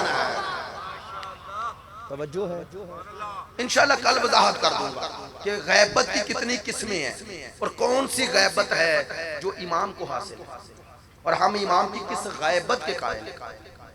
وہ شخصی غیبت ہے، نہ شخصیت۔ شخص امام غائب ہے، شخصیت نہیں۔ شخص غائب ہے، اور غائب کا معنی یہ ہے کہ ہمیں معلوم نہیں۔ یہ غیبت اس طرف ہے، اس طرف نہیں۔ میں نے پھر بات کہی، ہم سے امام کو غائب کیا گیا، ہمیں امام سے نہیں۔ میں پیغام دینا چاہ رہا ہوں، مجلس اس کے بغیر تو مکمل ہی نہیں، میں خود مطمئن نہیں ہوتا۔ اس طرف غیبت ہے، یعنی کیا؟ یعنی اللہ نے امام کو ہم سے غائب کیا، ہمیں امام سے نہیں۔ ہم امام کے سامنے ہیں، وہ ہمارے سامنے نہیں، اور اگر سامنے آئیں بھی تو اللہ کی یہ مشیت اور مصلحت ہے کہ پتہ نہ چلے۔ ہاں، امام نشانی چھوڑ جائیں، جانے کے بعد پتہ چلے گا، لیکن ہم تشخیص نہیں کر سکتے جب وہ سامنے ہوں۔ امام کی اللہ نے یہ قدرت دی ہے کہ تمہارا ذہن نہیں جاتا کہ سوچو، جاتے ہوئے امام کو نشانی چھوڑ کے جائیں گے۔ یہ تو ایک بات، لیکن یاد رکھیں ہمارا عقیدہ ہے ہم سب امام کے حضور ہیں۔ نہیں توجہ فرمائے، میں اب چونکہ خمسہ ختم ہو رہا ہے، یہ سارے چیزیں مسائل ذہن میں ہیں اور یہ موضوع کا حصہ ہیں. انشاءاللہ قرآنی آیات سے ثابت کروں گا، اگر دوبارہ آنا ہوا قرآنی آیات سے ثابت کروں گا کہ امام شاہد ہے. اللہ، اللہ کا رسول اور وہ جو نمائندگان خدا ہیں وہ ہمارے اعمال پہ حاضر بھی ہیں، ناظر بھی ہیں. یعنی اللہ کی دی ہوئی قدرت سے وہ ہمارے اعمال پہ شاہد ہیں. شاہد لفظ شہداء استعمال ہوا ہے ان کے، اور اس سے بھی بڑھ کے روایات ہیں. بے توجہ رہے، بڑا اخلاقی جملہ ہے اور تربیت کا ہم سب کے لیے. ہم سب کے اعمال شب جمعہ امام کے حضور جاتے ہیں. بہار الانوار میں روایات ہیں، ہم سب کے اعمال امام کے حضور پیش ہوتے ہیں. میں ہاتھ جوڑ کے کہوں گا میرے اور آپ کے نامہ اعمال. اب وہ پیش ہونے کا معنی علماء نے دو لکھا اور بڑا دقیق ہے سننا. ایک یہ ہے کہ لکھی ہوئی شکل میں ہو سکتا ہے، کہتے ہیں نہیں یہ کیسے ہو سکتا کہ امام ایک چیز کو پڑھیں اور پیش کی جائے. نہیں، کیا ہوتا ہے کہتے ہیں امام کے سامنے جب امام ارادہ کرتے ہیں نا اس مومن کے میرے لیے آپ کے لیے، اللہ ان کے پورے گزشتہ ہفتے کے تمام اعمال مجسم کر دیتا ہے. نہیں توجہ، میں نے کسی کی ویڈیو ریکارڈ کر لی، وہ کوئی ایسی حرکت کر رہا تھا، مثال دے رہا، ہفتے کے بعد کوئی بات ہوئی اس نے میرے سامنے پیش کر دی کہ بلا فلاں جگہ بیٹھے ہوئے تھے، فلاں کام کر رہے تھے. سن رہے ہیں؟ اگر میرے سامنے وہ میرا عزیز ترین دوست ہو، میری کوئی خامی پیش کرے تو کیا حالت ہو؟ اس دوست کے سامنے کم از کم جاتے ہوئے شرمائیں گے. یار آپ سب سے کہہ رہا ہوں امام کے سامنے ہمارا اعمال مجسم ہو جاتے ہیں امام کے سامنے. اور میں نے روایات میں پڑھا ہے جب اعمال مجسم ہوتے ہیں نا، امام دیکھتے ہیں کہ اس پورے ہفتے میں اس نے کتنی دفعہ مجھے یاد کیا، کتنی دفعہ میرے آباء و اجداد کے پہنچائے ہوئے دین کی پابندی کی. اس نے اگر کسی کے ساتھ زیادتی کی تھی تو اس سے معافی مانگی یا نہیں، اس نے توبہ کی یا نہیں، یہ کس جگہ کیا کر رہا تھا. اب میں نہیں بتاتا، ہم سب کے اعمال چھپے ہوئے ہیں ایک دوسرے سے، لیکن یہ اللہ کی قدرت ہے، اللہ کی مصلحت ہے. کہتے ہیں یوسف زہرا جب دیکھتے ہیں نا کہ اس نے پورے ہفتے کوئی ایسا کام نہیں کیا جس سے میں خوش ہو جاؤں، تو علماء فرماتے ہیں میرا بار بار رونے لگتے ہیں. کیوں روتے ہیں؟ میری اور آپ کی محبت ہے. امام کہتے ہیں کتنا غافل ہے جسے یہی پتا نہیں کہ میں اس کے انتظار میں ہوں. میں نے جملہ شروع کیا تھا نا اور اسی پہ ختم کر رہا ہوں اور کل وضاحت کر رہا ہوں. عزیزوں میں نے عرض کیا تھا کہ یہ غیبت کے لیے آمادگی ادھر سے ہے، ظہور تب ہوگا ادھر کوئی رکاوٹ نہیں، چونکہ وہ امام ہے، معصوم ہے، وہ دنیا میں اللہ کا نظام نافذ کرنا چاہتا ہے. رکاوٹیں ساری ادھر ہیں. میری بات پہ توجہ ہے، رکاوٹیں ادھر ہیں. کیا ہم ویسے بنے جیسا وہ چاہتے ہیں؟ کیسے بنے؟ کربلائی بنے. کیسے بنے؟ 80 سال کی عمر میں بھی حسین بلائے نا تو بڑھاپا ہمارے کمزوری کا سبب نہ بنے. میری بات پہ توجہ ہے. اگر امام بلائے تو ہمیں دنیا نہ روک سکے. توجہ ہے. جانتے ہیں حضرت زہیر بن قین، زہیر بن قین آپ ماشاءاللہ پڑھے لکھے دو چہرے ہیں.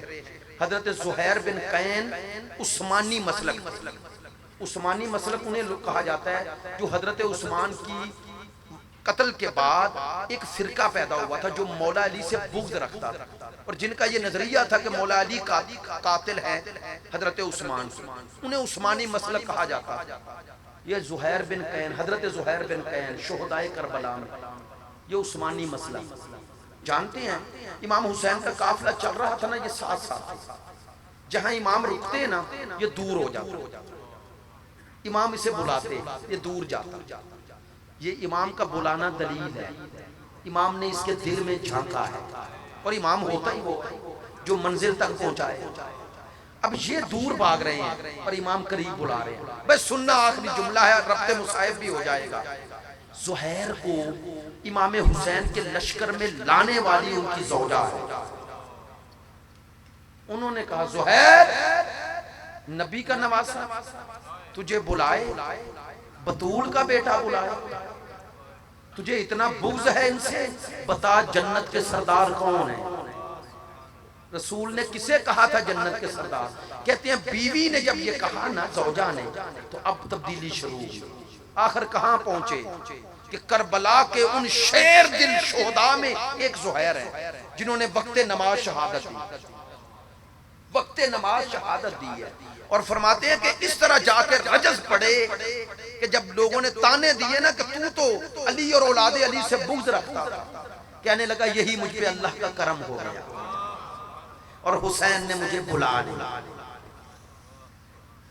کہتے ہیں حضرت زہیر کی شہادت کے بعد، حضرت زہیر کی شہادت کے بعد ان کی زوجہ کربلا میں رہ گئی، خیمہ لگایا، جو لوگ آتے تھے نا ان کی پذیرائی کرتی۔ کہتے ہیں شہادت کے بعد 11 محرم یا 12 حضرت زہیر کی یہ زوجہ جو وہی رہ گئی تھی، ایک غلام پاس، تو حضرت زہیر کی زوجہ محترمہ نے اس غلام سے کہا جا کر زہیر کی لاش کو دفن کر۔ فوج اشقیاء چلی گئی، جانتے ہو، گیا اور روتا ہوا واپس آیا۔ کون؟ غلام۔ روتا ہوا دیکھا تو حضرت زہیر کی زوجہ نے پوچھا میں نے تجھے کہا تھا آقا کو دفن کر رہا؟ کہنے لگا ایک دفعہ کربلا دیکھو، وہ مقتل میں جاؤ اور دیکھو۔ کہنے لگی مجھ میں جرت نہیں، چونکہ مجھے زہیر نے کہا تھا اس خیمے سے نہ نکلنا، تو مجھے بتا دے کیا ہے۔ کہا کیسے؟ اپنے آقا کو دفن کروں، زہیر کے آقا کا لاشا بے گورو کفن پڑا ہے، اکبر کا لاشا بے گورو کفن پڑا ہے۔ بس عزادارو، میں 4 دن سے آپ سے مسلسل چہلم کے حوالے سے یہ گزارشات کر رہا تھا، چہلم کے حوالے سے کر رہا تھا، اور میں نے بار بار لفظ کہا یہ چہلم یعنی 40 دن۔ یہ روایات بھی ہیں، زیارت اربعین بھی ہے، وہ مشی بھی ہے، سب کچھ ہے۔ اب میں نہیں ان باسوں میں پڑھتا، لیکن یہ طے ہے، سب علماء نے لکھا اختلاف کے باوجود کہ جناب زینب کربلا آئی، لیکن جناب سیدہ زینب سے پہلے کربلا میں پہلا زائر کون آیا؟ زائر بعنوان زیارت کا حضرت جابر بن عبداللہ انصاری، صحابی رسول۔ مدینے میں پتہ چلا کہ امت نے حسین کے ساتھ کیا کیا۔ محب اہل بیت جنگ صفین میں مولا کی رفاقت میں جنگ لڑ چکی، تمام مولا علی کے فضائل کی اکثر حدیث حضرت جابر سے بھی ہے۔ کہتے ہیں ان کا غلام تھا عطیہ، کہنے لگے عطیہ ایک کام کر، زندگی ختم ہونے والی، میں چاہتا ہوں مرنے سے پہلے اس مقتل گاہ کی زیارت کروں جس کا ذکر رسول کر کے روتے تھے۔ مجھے کربلا لے جائے گا؟ ہاں لے جاؤں گا۔ کہتے ہیں چلے مدینہ سے، اب سفر کی صورتیں آپ خود سوچیں، ایک ضعیف انسان کربلا کے قریب آئے تو ہمت نہیں ختم ہوئی۔ کہنے لگے عطیہ جب کربلا کی وہ زمین آئے نا جہاں پر حسین اور حسین کے اصحاب و انصار کے لاشیں ہیں، مجھے بتا دینا۔ کیوں کہا؟ بینائی ختم ہو گئی تھی، یعنی کم ہو گئی تھی۔ علماء کہتے ہیں بہت کم نظر آتا تھا، بہت کم، یعنی جس طرح لوگ چل نہیں پاتے اکیلے۔ کہتے ہیں جب پہنچے نا وہ سرزمین پر تو کیا کیا؟ سب سے پہلے بوسہ دیا۔ عطیہ کہتے ہیں اس زمین کو کیوں بوسہ دے رہے ہو؟ کہنے لگا یہاں رسول کے بچوں کے قدم لگے۔ اب سنیں گے حضرت جابر نے پہنچتے ہی پہلا کام کیا کیا۔ یہ آداب زیارت ہے، آداب زیارت۔ غسل کیا نہر القما سے۔ کہتے ہیں عطیہ اب اس قبر پہ لے چلو۔ جب آئے نا امام حسین کی قبر پہ، اب اس کو پتہ کیسے چلا دیا۔ کہتے ہیں جب میرے مولا امام زین العابدین دفن کر کے چلے تھے تو پوچھا تھا نا قبیلہ بنی اسد نے یہ قبر کس کی ہے، تو کہا تھا یہ اس کی قبر ہے جو 2 نہروں کے درمیان پیاسا مارا گیا، اور لکھ دیا تھا نا۔ کہتے ہیں جب اس قبر پہ لے کے آیا نا عطیہ کہنے لگا مجھے یقین ہے یہی قبر حسین ہوگی، بس یہ کہنا تھا۔ اب جابر سے رہا نہ گیا، کہتے ہیں منہ کے بل قبر پہ لیٹ گئے، یوں لیٹے اور یوں لیٹ گئے کہ جیسے کسی کے چہرے پہ چہرہ آتا۔ اور جانتے ہو کیا کہا؟ کہنے لگے جابر حبیب حبیب سے ملنے آیا۔ اب اگلا جملہ سنیں، جابر کہتا ہے حسین مجھ سے باتیں کرو، میرے سلام کا تو جواب دو، میں بڑی دور سے آیا ہوں۔ اب خود ہی کہتے ہیں روتے روتے، مجھے پتا ہے آپ اس لیے جواب نہیں دے رہے، آپ کا جسم یہاں ہے اور سر کبھی کوفے میں کبھی شام میں۔ اب کہتے ہیں جابر نے کھڑے ہوئے اور گریہ کیا اور پھر گرتے ہیں، کھڑے ہوتے ہیں اور گرتے ہیں۔ کہتے ہیں یہی معمول وہیں کربلا میں ہے، ہر روز زیارت اور وہیں پر مناجات اور دعائیں۔ کہتے ہیں ایک دن آیا، کون سا دن آیا؟ اب علماء نے لکھا دور سے ایک گرد نظر آئی، عطیہ چونکہ دیکھ سکتا تھا، کہنے لگا میرے آقا کیا ہوا؟ کہنے لگا کچھ سوار آ رہے ہیں۔ کہتا آنے دو، اب میں کسی سے نہیں ڈرتا، میری زندگی کا مقصد پورا ہو گیا، میں نے حسین کی زیارت کر لی۔ کہتا نہیں مجھے ڈر ہے ابن زیاد کے سپاہی نہ ہوں، انہیں خبر نہ ہو گئی۔ کہتا تو چلا جا، میں نہیں جاؤں گا۔ اس نے زبردستی بازو پکڑا عطیہ نے، کہتے ہیں ایک ٹیلے کے پیچھے لے گئے۔ جب بیٹھ گئے نا قریب سواریاں آئیں، سواریوں کا قریب آنا تھا، عطیہ کھڑا ہو گیا۔ کہتا مجھے محسوس ہو رہا ہے تو بلند کھڑا ہے اور مجھے چھپا رہا ہے۔ کہنے لگا اس لیے کہ یہ کوئی غیر نہیں ہے۔ کہتا میرے آقا آؤ آؤ، صاحب پرسا آ گئے، تعزیت لینے والے آ گئے۔ کہتا کون آئے؟ کہتا کوئی حسین کے اپنے ہیں۔ کہا تجھے پتا کیسے چلا؟ کہتے جیسے جیسے کربلا نزدیک آ رہی ہے کچھ بیبیوں کے رونے کی صدائیں بلند ہو رہی، اور مجھے یقین ہے یہ آنے والی زینب وہ حسین کی بہن ہے، حسین کے بچے ہیں، بس یہ کہنا تھا۔ جابر نے کہا جلدی کر، پتا کر اور مجھے لے کے چل۔ جابر کا ہاتھ پکڑا ہے اور ایک دفعہ چلتے چلتے اسی جگہ جہاں سواریوں سے سوار اتر رہے ہیں، اور عزاداروں اس اترنے والوں میں میرا اور آپ کا چوتھا امام۔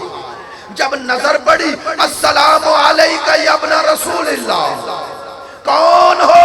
میں عطیہ، یہ میرا آقا جابر بن عبداللہ انصاری۔ جابر کا نام آنا تھا۔ ایک دفعہ میرے چوتھے امام نے کہا جابر میں تم پر سلام پڑھتا ہوں، میں تمہیں خراج تحسین پیش کرتا ہوں کہ تو اس دور میں حسین کی قبر پہ آ رہا ہے جب کوئی آنے کو تیار نہیں ہے۔ بس عزادارو یہ کہنا تھا۔ ایک دفعہ دونوں بازو پھیلائے، کس نے؟ حضرت جابر نے، اور کہا آؤ میرے گلے لگ جائیں، میں آپ کو آپ کے باپا کا پرسا دوں، بھائیوں کا پرسا دوں، چچا کا پرسا دوں۔ عزادارو یہ کہنا تھا۔ ایک دفعہ حضرت سید ساجدین آگے بڑھے، کہتے ہیں جابر نے دونوں باہیں گردن میں ڈالی، ابھی ڈالی تھی کہ باہوں کو ہٹایا، ہٹانا تھا بازوؤں کو، کہ ایک جملہ کہا۔ کس نے؟ جابر نے کہا مجھ سے ناراض ہو حسین کے بیٹے؟ نہیں نہیں، ناراض کیسے ہو سکتا ہوں؟ آپ نانا کے صحابی اور حسین کے زائر، اور میں ناراض ہو جاؤں؟ میرے بابا کے زائر سے میں ناراض نہیں ہوتا۔ کہا پھر ملتے کیوں نہیں ہو؟ مجھے گلے کیوں نہیں لگاتے ہو؟ سنو گے کیا جواب دیا؟ کہا کاش تیری آنکھیں ہوتی تو میں تجھے دکھاتا۔ کیا دکھاتا؟ کہتے میرے امام نے گردن سے کپڑا ہٹایا، بس کپڑے کا ہٹنا تھا۔ عطیہ نے منہ پیٹا، کہتے جابر حسین کے بیٹے کی گردن کا گوشت توق کھا گیا۔ بس آخری جملے اور آپ کی زحمت ختم کر رہا ہوں۔ بس عزادارو میرا امام بیٹھ گئے، جابر بھی بیٹھ گئے۔ کہتے ہیں ایک دفعہ، دو طرح کی روایات ہیں، بعض کہتے ہیں قبیلہ بنی اسد کے ایک فرد نے یہ ساری مصیبت سنائی، لیکن بعض کہتے ہیں نہیں۔ میں نے جو کتاب پڑھی شیخ الجامع علامہ اختر عباس مرحوم کی، اس میں یہ لکھا ہے کہ جب بیٹھے نا تو جابر نے سوال کیا، کہنے لگا یا ابن رسول اللہ مجھے بتائیں گے آپ پر کربلا میں کیا گزری؟ تو کہتے ہیں بس یہ کہنا تھا، گویا امام انتظار کر رہے تھے کوئی مجھے بابا کی مصیبت پوچھے۔ اب جانتے ہو امام نے کیا کہا؟ کہنے لگے جابر 2 محرم کو ہم یہاں پہنچے، وہاں ہمارے فرات کے قریب خیمے لگ گئے، 4 محرم تھی خیمے ہٹا دیے گئے، 7 محرم تک خیموں میں پانی تھا، پھر 10ویں محرم آ گئی، کہا عاشور کا دن تھا اور ہمارے چھوٹے چھوٹے بچے العطا ہائے پیاس کہہ رہے تھے۔ کہتے ہیں جابر تمہیں کیا بتاؤں، عاشور کا دن قیامت کا دن تھا۔ کہا کبھی نماز میں میرے بابا کے ساتھ ہی گئے اور کبھی اجازت لے کے ایک ایک جاتا رہا۔ کہا وہ وقت بھی آیا، میرا بھائی اکبر بھی گئے، قاسم بھی گئے، اون و محمد بھی گئے، مسلم ابن اوسجہ بھی گئے، حر بھی گئے۔ کہا وہ وقت بھی آیا، چچا بھی چلے گئے۔ چچا کا جانا تھا کہ خیموں میں کوہرام وبا ہو گیا۔ واہ جابا کی صدائیں تھی۔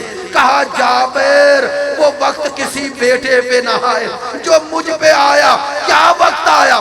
کہا بابا تھے اور میرے سامنے کھڑے تھے اور کہہ رہے تھے کہ میں جا رہا ہوں بیٹا، میں جا رہا ہوں۔ کہا بابا گئے اور پھر مجھے خبر نہ ہوئی۔ مجھے خبر کب ہوئی؟ جب نوکے نیزہ پہ ایک سر دیکھا۔ جابر وہ سر کسی اور کا نہیں تھا، تیرے نبی کے نواسے کا سر تھا۔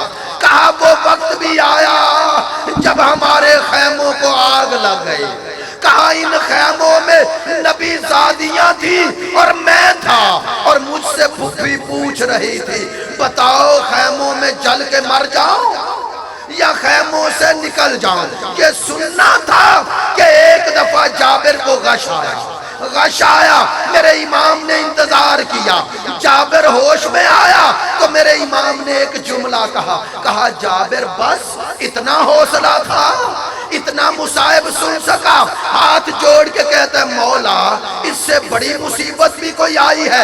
آخری جملہ کہہ رہا ہوں۔ میرے امام کی چیخ بلند ہوئی، گریہ بلند ہوا، روتے روتے کہتے ہیں یہ غم اگر ہوتا تو شاید اتنا نہ روتا۔ تجھے کیسے بتاؤں، پھپھی ساتھ تھی اور شرابی کا دربار تھا اور غیر دیکھ رہے۔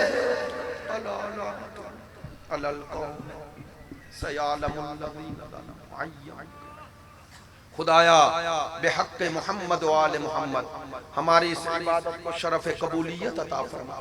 جو مومنین، مومنات، مسلمین، شیعہ سنی محبان اہل بیت خدایا دینی و دنیاوی، جسمانی و روحانی بیماریوں میں مبتلا ہیں، خدایا ان سب سے ہمیں بحق سید الشہداء بحق امام زمان شفا عطا فرما۔ خدایا حاضرین کے روزی رزق میں وسعت اور برکت عطا فرما۔ خدایا حاضرین کی جو دعائیں جائز ان کے قلوب میں ہیں انہیں شرف قبولیت عطا فرما۔ خدایا بحق محمد و آل محمد ہمارے برادران زیدی برادران کی ان تمام زحمات کو اپنے حضور شرف قبولیت عطا فرما۔ خدایا ان مجالس کا ثواب ان کے والد مرحوم و مغفور کی روح پرفتوح کو پہنچا، ان کی قبر پہ رحمتیں نازل فرما۔ حضرت سیدہ سلام اللہ علیہا کی شفاعت ان کے شامل حال فرما۔ خدایا بحق محمد و آل محمد ہم سب کو حقیقی معنی میں معرفت، محبت اور اطاعت محمد و آل محمد عطا فرما۔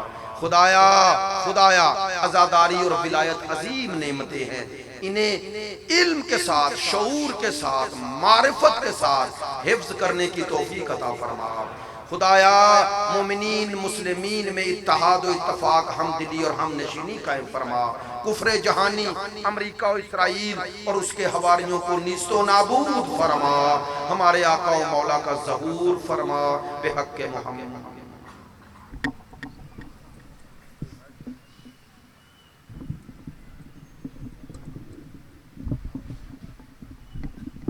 السلام علیکم یا نبی اللہ، السلام علیکم یا حبیب اللہ، السلام علیکم یا باعث الہدی، السلام علیکم یا حجت اللہ، السلام علیکم ورحمت اللہ وبرکاتہ، السلام علیکم یا ابا عبداللہ الحسین، السلام علیکم یا ابن رسول اللہ، السلام علیکم یا ابن امیر المومنین وابن سید الوسیین، السلام علیکم یا ابن فاطمۃ الزہراء سیدۃ النساء العالمین، السلام علیکم ورحمت اللہ وبرکاتہ۔ السلام علیک یا غریب الغرباء السلام علیک یا معین الضعفاء والفقراء السلام علیک یا شمس الشموس السلام علیک یا عنیس النفوس السلام علیک یا سلطان العرب والعجم یا علی ابن موسیٰ الرضا الراض بالقدر والقضاء ورحمت اللہ وبرکاتہ السلام علیک یا مولا یا صاحب العصر والزمان علمان علمان من فتنة الزمان السلام علیک یا خلیفۃ الرحمن السلام علیک یا شریک القرآن السلام علیک یا قام الكفر والطغیان السلام علیک یا دافع الظلم والعدوان اجل اللہ تعالی فرجک وسہل اللہ مخرجک وظہورک السلام علیکم ورحمت اللہ وبرکاتہ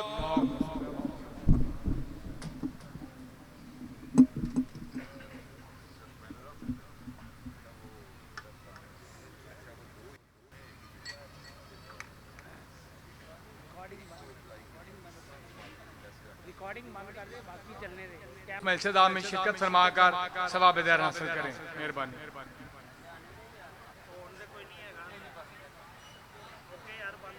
دی